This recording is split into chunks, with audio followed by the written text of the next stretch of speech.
விளையாட்டு வாத்தியார்கிட்ட எவ்வளோ தூரம் ஒரு குட்டுப்படுறானோ அவன் தான் வந்து விளையாட்டில் கெட்டிக்காரனாக வருவான்.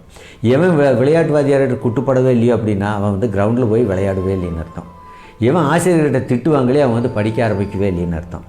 எவன் வந்து பள்ளிக்கூடத்துக்கு லேட்டாக போகலையோ அவன் வந்து பள்ளிக்கூடத்துக்கு லேட்டாக போகிறதுனால என்னென்ன குறைகள் வருது, என்னென்ன பிரச்சனைகளை நம்ம சந்திக்கிறோம், என்னென்ன தோல்விகளை சந்திக்கிறோங்கிறது அவனுக்கு தெரியாமல் போயிடும். அதனால் பள்ளிக்கூடத்துக்கு போகும்போது நீங்கள் என்னென்ன பிரச்சனைகளை சந்திக்கிறீங்களோ, என்னென்ன குறைகள் வேணுமோ அத்தனையும் உங்களுக்கு வந்திருந்தால் நீங்கள் நிறைவான மாணவன். கரெக்டாக அந்த 7:30 மணிக்கு காலேஜ் பஸ் வரும், ஸ்கூல் பஸ் வரும், ஏறிக்குவீங்க, கொண்டு போய் கரெக்டாக காலேஜுக்குள்ள உட்கார விட்டுருவாங்க. நீங்கள் எந்த சிரமமும் இல்லாமல் காலேஜ் கேட்டுக்குள்ளே போய் இறங்கிட்டீங்க. எந்த சிரமமும் இல்லாமல் அப்படியே அதாவது கன்வேயர் பெல்ட்டில் போகிற மாதிரி வகுப்பறையிலையும் போய் உட்காந்துப்பீங்க. எந்த சிரமமும் இல்லாமல் இன்றைக்கி எல்லாமே டெக்னாலஜி. அங்கே வந்து அப்படியே ஒரு போர்டு மேலே வரும், அந்த போர்டில் வீடியோவாக வரும் அல்லது இமேஜாக வரும். இதையெல்லாம் பார்ப்பீங்க. இதெல்லாம் பார்த்துட்டு உங்களுக்குள்ள வந்து என்னென்னமோ ஓடும். பட் அங்கெல்லாம் ஓடிட்டுருக்கணும், ஆனால் உங்களுடைய உள்ளத்தில் வேறு ஏதோ ஓடிட்டுருக்கும்.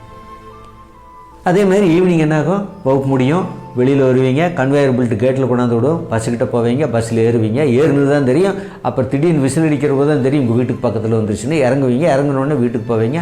அம்மா எல்லாமே ரொம்ப ஆவலோடு உங்களை உட்கார வச்சு, இந்த சாமி காஃபி கொடு, இந்த கேக்கு வாங்கி வச்சுருக்கேன் சாப்பிடு, இந்த வடை இருக்குது சாப்பிடு, இது அப்பா நேற்று வாங்கிட்டு வந்தாங்களே அதை நீ இப்போ சாப்பிடு அப்படின்னு சொல்லி அங்கேயும் இந்த மாதிரி ஒரு பணிவிடைகள் நடக்கும். எந்த இடத்துலையுமே உங்களை கற்றுக்கிறதுக்கெல்லாம் பண்ணிட்டாங்க. தோல்வின்னு என்னென்னு தெரியறதுக்கெல்லாம் பண்ணிட்டாங்க. லேட்டாக போகிறதுனுடைய விளைவுகள் என்ன இருக்குங்கிறதை உங்களுக்கு சொல்லிக் கொடுக்காம விட்டுட்டாங்க. கஷ்டம்னு என்னன்னு தெரியாது, வீட்டில் வளர்த்திக்கிட்டாங்க. எல்லா பையனும் இங்கே வரணும், எல்லா பையனும் ரெகுலராக காலேஜுக்கு வரணும், ரெகுலராக ஃபீஸ் கட்டணும். அவனை திட்டிடாதீங்க. அவங்க வகுப்பறைக்கு வந்திருக்கிற நேரம் எல்லாத்துலேயுமே மொபைல் ஃபோன் கையில் எடுத்துக்கிட்டே இருந்தால் கூட அவனை திட்டிடாதீங்க. ஏன்னா அவன் வந்து காலேஜ் விட்டு வெளியில் போயிடுவான், ஃபீஸ் கட்டாமல் போயிடுவான், நாளைக்குமா அட்மிஷன் வராமல் போயிடும். கண்டுக்காதீங்க. ஏதோ ஒரு இடத்துல அவனுக்கு ஒரு வேலை கிடைக்கும். எத்தனையோ கம்பெனி இருக்குது, யாரோ ஒருத்தர்கிட்ட நம்ம படிச்சிடலாம், அவனுக்கு வேலைக்கு போயிடுவான். அதனால் மாணவனையெல்லாம் கண்டிச்சிடாதீங்கிற கட்டுப்பாட்டில் தான் இன்றைக்கி கல்லூரி ஆசிரியர்கள்லாம் செயல்பட்டுக்கிட்டு இருக்கிறாங்க. நிர்வாகமும் கிட்டத்தட்ட அப்படித்தான் இருந்துகிட்டு இருக்குது. அப்போ எந்த இடத்துலையுமே உங்களுக்கு கட்டுப்பாடு இல்லைங்க, எந்த இடத்துலையுமே உங்களுக்கு செக் பாயிண்ட் இல்லை, எந்த இடத்துலையுமே உங்களுக்கு சுயமாக நீங்கள் உங்களை சிந்திக்கிறதுக்கான வாய்ப்பு எங்கேயுமே இல்லை. அதனால தான் நீங்கள் என்ன பண்ணிட்டீங்கன்னா 3 வருஷத்துக்கு கடந்தீங்க, 4 வருஷத்துக்கு கடந்தீங்க, +2 முடிஞ்ச பிற்பாடு டிகிரி வந்தது, பிஜி பண்ணீங்க, வீட்டில் வசதி இருந்தது, பிஇ பண்ணீங்க, அடுத்து எம்ஏ பண்ணீங்க. வீட்டில் வசதி இருந்தது, பிஎஸ்சி படித்தீங்க, எம்எஸ்சி படித்தீங்க. வீட்டில் வசதி இருந்தது, பிஎஸ்சி எம்எஸ்சி எம்ஃபிலும் பண்ணீங்க. வசதிக்கு தகுந்த மாதிரி நீங்கள் படிச்சுக்கிட்டே இருப்பீங்க. ஆனால் படித்து முடிப்பாடு தான் தெரியும் நம்மளுக்கு யாரும் வேலை தர மாட்டேங்கிறாங்க. ஏன் வேலை தர்றதுக்கு நம்ம அப்பா வந்து நமக்கு ஒரு கம்பெனி வச்சுருந்தோம்னா 30 நாள் சம்பளம் கொடுக்கறதுக்காக ஒருத்தனுடைய இப்போ மார்க் ஷீட்டையும் கிரேட் ஷீட்டையும் பார்த்துட்டு வேலைக்கு எடுத்துக்குவாரா? நம்ம அப்பா எடுத்துக்குவாரா? எடுக்க மாட்டார்ல.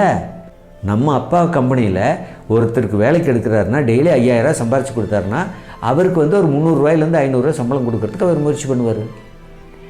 நம்ம கையில் இருக்கிற கிரேட் ஷீட்டு, மார்க் ஷீட்டு, இந்த காலேஜில் படிச்சுட்டு வந்திருக்காங்கிற அந்த காலேஜுக்கான பிராண்ட் இதை வச்சுட்டு யாருக்கு வேலை தருவாங்க? ஆனால் இது 3 இருந்தால் வேலை தந்துடுவாங்க, வேலை கிடைச்சிருங்கிறதான ஒரு அனுமானத்தில் இன்றைக்கி எல்லா பத்திரிகையிலும் சொல்லிகிட்டு இருக்குது. டிவியெல்லாம் இப்படித்தாங்க சொல்லிகிட்டு இருக்குது. டிவிக்கு கோடிக்கணக்கில் கல்லூரிகள் இப்போ ஸ்கூலெல்லாம் விளம்பரம் கொடுக்குறாங்க. இப்படியெல்லாம் இந்த ஸ்கூலு காலேஜ் அவங்க சப்போர்ட் பண்ணலைன்னா அவங்களுக்கு வருமானம் போயிடும். அதனால் அவங்க பிளேஸ்மெண்ட்டை பற்றியெல்லாம் பேசுவாங்க, எல்லாமே பேசுவாங்க. ஆனால் உண்மையில் கிடைக்குதுங்களா? கிடைக்காது. நம்ம அப்பா யாருக்கு வேலை தரமாட்டாரோ, நம்மளுக்கு சம்பாரித்து கொடுக்கறதுக்கான வாய்ப்பு எவன் வச்சுருக்கலையோ அவனுக்கு வந்து நம்ம அப்பா வேலை தரமாட்டார். அப்போ நம்ம அப்பாவே வேலை தரமாட்டாருன்னா ஊரில் இருக்கிறவன் நம்மளுக்கு வேலை தருவானா? டிகிரி சர்டிஃபிகேட்டையும் காலேஜ் சர்டிஃபிகேட்டையும் அந்த யூனிவர்சிட்டியில் படிச்சிருக்கிற சர்டிஃபிகேட்டை வச்சுட்டு தருவானா? அப்போது நம்ம என்ன பண்ணணுங்க, இன்னொருத்தங்கிட்ட வேலை காக்கிறதுக்கு வேலைக்கு போய் வேலை கேட்கறதுக்கான தகுதியான நம்ம போனோம்னா வேலையும் கேட்க முடியும், வேலையை அவங்க தருவாங்க, நம்மளும் முன்னேறலாம். அதனால் தயவுசெய்து நம்ம எல்லோரும் தெரிஞ்சுக்கிட்டு ஒரே ஒரு விஷயம் நல்லா புரிஞ்சுக்குங்க. நம்ம என்ன எதிர்பார்க்குறோமோ அதுக்கான தகுதி முழுசும் நம்மகிட்ட இருக்குதாங்கிறத ஒவ்வொரு நாளும் நீங்கள் உங்களை அசஸ் பண்ணிங்க, செல்ஃப் அசஸ் பண்ணுங்கள், தன்னாய்வு பண்ணணும்.